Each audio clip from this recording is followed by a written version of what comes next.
अहवाल हा सादर केला होता। त्याच्यावर आधारित राज्य मागासवर्ग आयोगाला आपल्या सरकारने मॅन्डेट दिलं होतं। राज्य मागासवर्ग आयोगाच्या अंतर्गत एक्सटेन्सिव्ह सर्वेक्षण घेण्यात आलं। 2.5 कोटीपेक्षा जास्त अशा प्रकारे घरांमध्ये जाऊन आणि त्या ठिकाणी हा सर्वे करण्यात आला आणि त्या सर्वेच्या निष्कर्षाच्या आधारावर मराठा समाजाला अशा प्रकारचं आरक्षण देणं हे योग्य ठरेल असं मत आपल्या महाराष्ट्र राज्य मागासवर्ग आयोग जस्टिस शुक्रे साहेब आणि संपूर्ण आयोगाने एकमताने हा अहवाल आम्हाला दिला आणि या अहवालातल्या शिफारसी महाराष्ट्राच्या मंत्रिमंडळाने स्वीकारल्या आणि त्याच्यावर आधारित आज कायदा करण्यात आलाय। मी राज्य मागासवर्ग आयोगाचे मनापासून आभार मानतो। त्यासोबत जवळपास 3.5 लाख शासकीय कर्मचाऱ्यांनी अविरत हे सर्वेचं काम केलं। त्या सर्वांचे मी आभार मानतो आणि यासोबत आमच्या विरोधी पक्षाचे देखील मी आभार मानतो की सभागृहामध्ये त्यांनी या विधेयकाला पूर्ण पाठिंबा दिला आणि म्हणून एकमताने हे विधेयक पारित झालेलं आहे। मला विश्वास आहे की एकीकडे आरक्षणाचा प्रश्न आम्ही सोडवलाय आणि दुसरीकडे वेगवेगळ्या मार्गातनं मराठा समाजाच्या उत्थानाकरता मग ते स्वर्गीय अण्णासाहेब पाटील आर्थिक विकास महामंडळ असेल किंवा या ठिकाणी राजश्री शाहू महाराजांच्या नावाने जी संशोधन संस्था आपण सुरू केलेली आहे ती संस्था असेल किंवा इतर विविध इंटरव्हेन्शन जे आपण केलेले आहेत यामुळे मराठा समाजातल्या तरुणाईला निश्चितपणे न्याय मिळेल अशा प्रकारचा मला विश्वास आहे। मला याही गोष्टीचा आनंद आहे की हे सगळं करत असताना ओबीसी समाजाला कुठेही त्या ठिकाणी अडचण होईल, त्यांचं आरक्षण कमी होईल, त्यात कुठला वाटेकरी होईल अशा प्रकारचा मार्ग आम्ही स्वीकारलेला नाही। ओबीसी समाजाला पूर्णपणे प्रोटेक्ट केलाय। त्यामुळे मला विश्वास आहे राज्य सरकारच्या या निर्णयामुळे वर्षानुवर्ष एकाच गावामध्ये नांदणारे आमचे ओबीसी आणि मराठा बांधव हे गुण्या गोविंदाने ज्या प्रकारे छत्रपती शिवाजी महाराजांचे मावळे म्हणून वर्षानुवर्ष नांदत होते तसेच ते नांदतील आणि दोन्ही समूहांचा या ठिकाणी विकास होईल हा मला विश्वास आहे।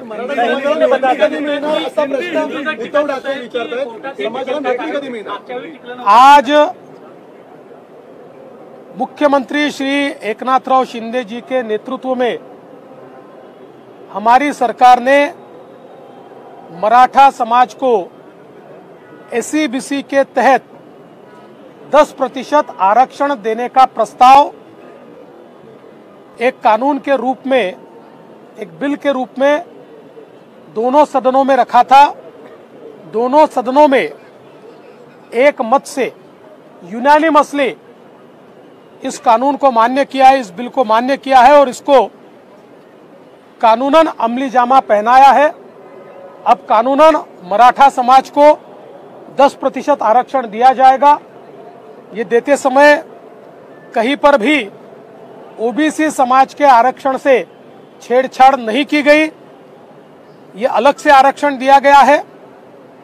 राज्य में हमारी सरकार ने जो वादा किया था उसके अनुरूप पिछले समय जब मैं मुख्यमंत्री था और हमने मराठा समाज को आरक्षण दिया था और माननीय उच्च न्यायालय ने उस आरक्षण को वैध ठहराया था, किंतु सर्वोच्च न्यायालय ने उसमें कुछ कमियां दिखाई थी और उसको रद्द किया था।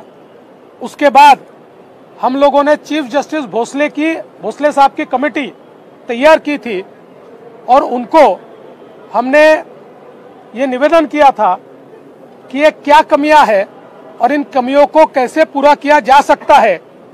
इस बारे में वे हमें मदद करें।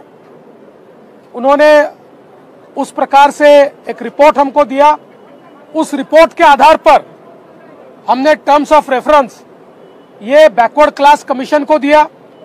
बैकवर्ड क्लास कमीशन के लिए करीब राज्य के 3.5 लाख कर्मियों ने एक्सटेंसिव सर्वे किया। उस सर्वे के आधार पर बैकवर्ड क्लास कमीशन ने एक रिपोर्ट तैयार की, जिस रिपोर्ट में उन्होंने यह अनुशंसा की कि मराठा समाज ये सामाजिक आर्थिक रूप से पिछड़ा होने के कारण एक विशेष प्रवर्ग के रूप में इसको देखा जाए और इसको 10% आरक्षण नौकरियों में और साथ साथ शिक्षा में भी दिया जाए। उसी प्रकार का यह आरक्षण दिया गया है। मुझे बहुत खुशी है कि आज हमारे मुख्यमंत्री जी के नेतृत्व में हमारे महायुति की सरकार ने एक ऐतिहासिक फैसला आज लिया है। आप विपक्ष लगातार दोहरी भूमिका निभा रहे, सदन के भीतर एनोनिमसली पास होता है, बाहर आकर विपक्ष के लोग कहते हैं सरकार सिर्फ सामने चुनाव को ध्यान में रखकर आरक्षण दे रही है। देखिए, ये तो विपक्ष का काम ही है, पर ये बात भी लोगों ने देखी है कि जब हमने कानून लाया तो विपक्ष ने उसको पूरा समर्थन दिया है। तो इसलिए अब ऐसी दोहरी भूमिका लेने का कोई कारण नहीं है। फिर भी मैं ये बात कह दूं, चुनाव हो चाहे नहीं हो, हमने ये भूमिका 1.5 साल से रखी थी और 1.5 साल से हम लोग इसके ऊपर मेहनत कर रहे थे और उसके बाद ये नतीजा आया है। सर, मेगा भरतीमध्ये अजितदादांना अर्जंटली बाहेर जायचं होतं, ते बीएससीला देखील उपस्थित नव्हते, ते अर्जंटली बाहेर गेले। मेगा भरतीमध्ये मराठा आरक्षणाचा आता समावेश मेगा भरती जी तुम्ही करत आहात त्याच्यामध्ये तर मराठा आरक्षणाला नोकऱ्या मिळतील का? उद्धव ठाकरे पण सवाल कशी आहे, एकदा कायदा पास झाला की आता जेवढ्या ऍडव्हर्टिजमेंट्स निघतील त्या सगळीकडे मराठा समाजाचं आरक्षण असेल। उन्होंने शक जताया है कि जो आपने वादा किया है वो जमीन पर नौकरियां मिलना चाहिए लोगों को, वो देखना चाहते हैं। कौन? उद्धव ठाकरे ने कहा कि चलो अच्छी बात है, उद्धव ठाकरे जी का भी हमारे ऊपर ही भरोसा है, ये भी बहुत अच्छी बात है। उनका भरोसा ये सही है, ये हम दिखाएंगे। अभी मराठी सर, उद्धव ठाकरे हा प्रश्न विचारताय, नोकरी पण देणार का मराठा आरक्षणातून? तुम्ही आरक्षण दिलं का नोकरी पण देणार? मला असं वाटतं की आता हे विधेयक पास झाल्यानंतर सगळ्या नोकऱ्यांमध्ये हे आरक्षण मिळणारच आहे। त्यांच्या समोरच विधेयक पास झालेलं आहे, त्यामुळे त्यांना असा प्रश्न पडण्याचं काही कारण नाही आहे।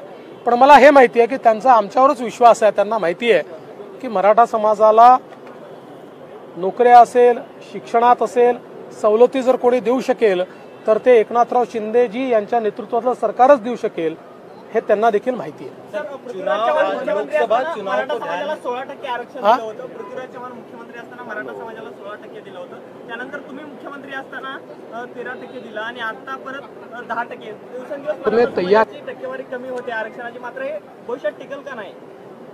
पहिली गोष्ट तर अशी आहे की 16% जे आरक्षण दिलं होतं ते माननीय न्यायालयाने नाकारलं। पुन्हा आपण 16% दिलं होतं, ते न्यायालयाने 12 आणि 13% हे लॉजिकली त्यावेळी केलं होतं। परंतु आता राज्य मागासवर्ग आयोगाने सुप्रीम कोर्टाने जे काही निकष दिले त्या निकषांच्या आधारावर ज्यावेळेस पाहणी केली, त्या पाहणीतनं त्यांनी ज्या प्रकारचा रिपोर्ट दिला आहे, शेवटी आपल्याला आरक्षणाची टक्केवारी ठरवताना जो काही आपल्याकडे रिपोर्ट असतो त्याच्यामधले जे काही निरीक्षणं असतात आणि वेळोवेळी न्यायालयाने दिलेले आदेश असतात, याच्या पर्व्ह्यूमध्येच हा निर्णय आपल्याला करावा लागतो।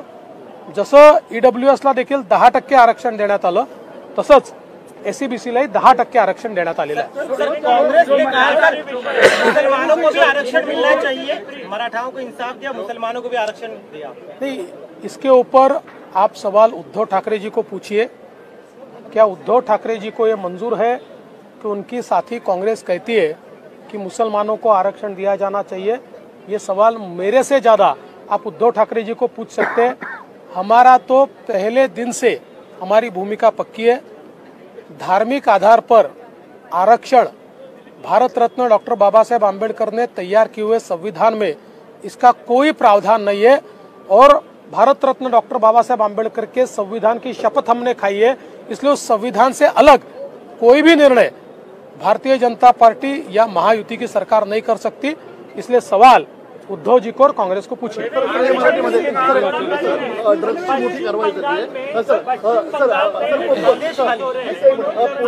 ड्रग्सची मोठी कारवाई झाली आहे। गेल्या अनेक दिवसांपासून ड्रग्स मोठ्या प्रमाणात जप्त होताना पाहायला मिळते।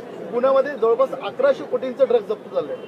मी पुणे पोलिसांचं मनपूर्वक अभिनंदन करतो। एक प्रचंड मोठी कारवाई त्यांनी केली आहे आणि या कारवाईमध्ये जवळपास 1100 कोटी रुपयाचे ड्रग्स वेगवेगळ्या ठिकाणी त्यांनी शोधून काढले आहेत। एक लिंक मिळाल्यानंतर त्याचं बॅकवर्ड लिंकेज करत पोलीस गेले आणि त्यामुळे बरेच कन्साइनमेंट सापडले आहेत। ज्या ठिकाणी याचा कारखाना होता तो देखील आता जप्त झालेला आहे आणि एवढंच नाही, आता याचे फॉरवर्ड लिंकेजेस जे आहेत ते देखील पाहणं चाललेलं आहे। असं लक्षात येत आहे की याचे काही लिंक्स दिल्लीशी देखील आहेत, काही लिंक्स इतर राज्यांशी देखील आहेत। त्यामुळे त्या फॉरवर्ड लिंकेजेस देखील आता तपासून तिथनं पण जप्ती करायची आणि तिथलेही गुन्हेगार पकडायचे। त्या राज्यांची मदत आम्ही त्या ठिकाणी घेणार आहोत आणि त्यांना देखील पकडण्यात येणार आहे। मला असं वाटतं की मी मागच्याही काळात सभागृहामध्ये सांगितलं की आम्ही ड्रग्सच्या संदर्भात झिरो टॉलरन्स पॉलिसी हातामध्ये घेतलेली आहे। त्यामुळे निश्चितपणे पोलिसांनी केलेली कारवाई अत्यंत महत्त्वाची आहे, गंभीर देखील आहे आणि याच्यामध्ये मी स्वतः पोलीस कमिशनर आणि त्यांच्या अधीनस्थ सर्व अधिकाऱ्यांना सांगितलं आहे की कोणालाही याच्यामध्ये सोडायचं नाही। कुठले कुठले लिंकेजेस आहेत ते सगळे शोधून काढायचे आणि यदा कदाचित दुरान्वयाने कुठल्या पोलिसांनीही मदत केली असेल तर त्याच्यावरही कारवाई करण्याचे सक्त आदेश मी दिलेले आहेत। मराठा समाजातर्फे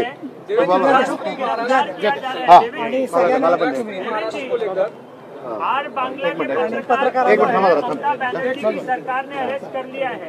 एक मिनट ये मिठाई खिला रहे हैं, मिठाई के बाद में करता हूँ।